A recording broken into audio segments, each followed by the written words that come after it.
En animales es una reacción del cuerpo, tanto a nivel respiratorio como a nivel de piel, que se manifiesta cuando estamos en contacto con animales o con restos de escamas de animales. La alergia a animales se produce porque reaccionamos contra, generalmente suele ser la caspa del animal, ¿no? Y las secreciones tanto de orina como de saliva y secreciones sebáceas de grasa, más que el pelo. Pasa que en el pelo hay pequeñas partículas de la caspa del animal y cuando estamos en contacto con estas sustancias nos produce una reacción alérgica. La reacción que se produce es muchas veces sin presencia del animal, porque quedan restos de estas escamas, de estas caspas en la zona donde nos sentamos, o incluso muchas veces ocurre niñas que tienen compañeras de clase que tienen un gato, por ejemplo, y están en el pupitre con ellas y por llevar encima de la ropa caspa del gato o pelos, pues le produce reacción. También cuando entramos en una casa y una habitación donde se ha sentado un animal o un perro en un sofá, aunque no esté el perro, nos puede producir síntomas. Las caspas son cosas muy volátiles que incluso cuando hay viento puede arrastrarlo. Y tenemos, por ejemplo, el epitelio de caballo, que cuando hace viento hay gente que viviendo a 1 kilómetro de las caballerizas puede tener síntomas de alergia al caballo. Se ha visto que hay distintos tipos de animales, según se ve más grasa o menos, más caspa, más que el pelo largo, y ese produce más sintomatología, más síntomas. También se ve que cuando una persona convive mucho tiempo con un perro puede hacerse tolerante, acostumbrarse a ese perro. Pero también se ha visto que, por ejemplo, cuando salen a estudiar a la universidad y están 3 meses fuera, al volver a casa, a reintroducirse otra vez, vuelven a tener síntomas otra vez, han perdido esa tolerancia. Y cuando van a casa de amigos con perro, que son diferentes al suyo o al gato, pueden tener síntomas más importantes. A veces tenemos alergia a un perro y porque algunas veces se parecen las proteínas a los gatos o a otros animales, podemos reconocer y tener síntomas con otros animales.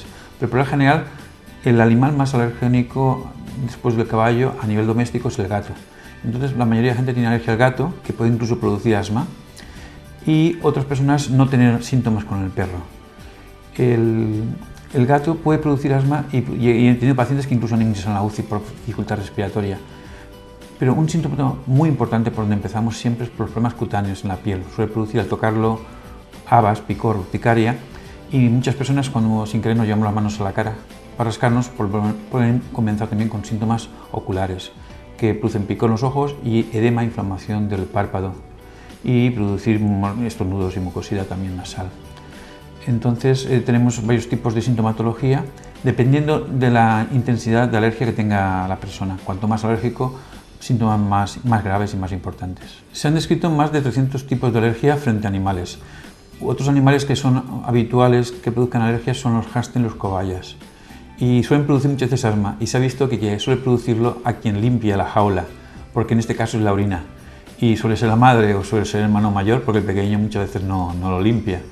Y también observamos esta situación en ratas de laboratorio cuando son investigadores y para ello se están intentando realizar vacunas para que la gente que no puede evitarlos pues tenga que trabajar con ellos.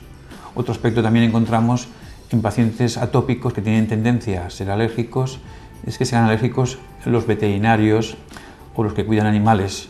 Y he encontrado veterinarios que han sido alérgicos a vacas, a cabras, porque matan muchas de ellas o las tienen que analizar y están expuestos y ya se van sensibilizando a distintos tipos de epitelios y pieles. En España se ha valorado que un 20% de personas tienen animales domésticos, perros y gatos, más perros que gatos, aunque se observa que producen más síntomas los gatos que los perros. Como siempre se aconseja que la medida más eficaz es retirar al animal, pero esto lleva muchas emociones porque es querido por toda la familia y aparte pues muchas veces es útil por otros mecanismos como defensa o acompañar a una persona solitaria. Entonces, ¿qué podemos hacer? Primero, si está con nosotros, unas medidas higiénicas, que consiste en lavarnos las manos después de tocar al animal para no llevarnos caspa y elementos del animal a la cara ni a otras partes del cuerpo.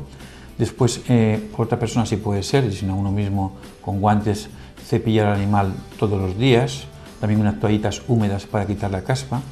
Si es un perro o un gato, lavarlos una vez por semana.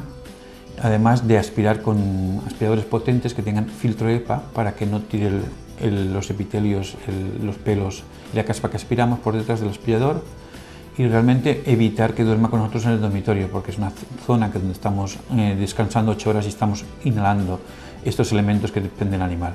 También existen unas sustancias en los mercados que sirven para barrer, para pegar un poco la caspa y los pelos sueltos del animal cuando los cepillamos. Y por último, si con todas estas medidas no son suficientes, podemos realizar tratamientos con vacunas, que lo aconsejamos a gente que se dedica a cuidar animales o veterinarios y también a gente que no puede evitar el animal y tiene, a pesar de todas las medidas que hemos comentado anteriormente, síntomas respiratorios o cutáneos. Las vacunas para animales a dosis altas son bastante eficaces, pueden producir al principio un poquito de reacción al inyectarlas en la piel, pero se toleran bastante bien y a partir de los 3 o 4 meses ya el paciente encuentra mejoría y hay que administrarlas como mínimo mensualmente de 3 a 5 años, dependiendo de la intensidad de alergia que tenga el animal. El problema, si la sintomatología está localizada solamente a nivel cutáneo, no es muy importante, es molesta, pero cuando es a nivel respiratorio, rinitis, puede evolucionar a asma. Y si el animal lo tenemos muy presente, muy próximo a nosotros, puede llegar a producir cuadros importantes que precisan ingreso hospitalario. Entonces, antes de llegar a estas situaciones o cuando comencemos, hay que tomar una medida radical, ya sea tratamiento con vacunas, como hemos dicho, o retirada del animal. El problema que pasa es que cuando retiramos el animal, sigue persistiendo elementos de pelos y caspa en la habitación o en la casa durante unos 6 meses.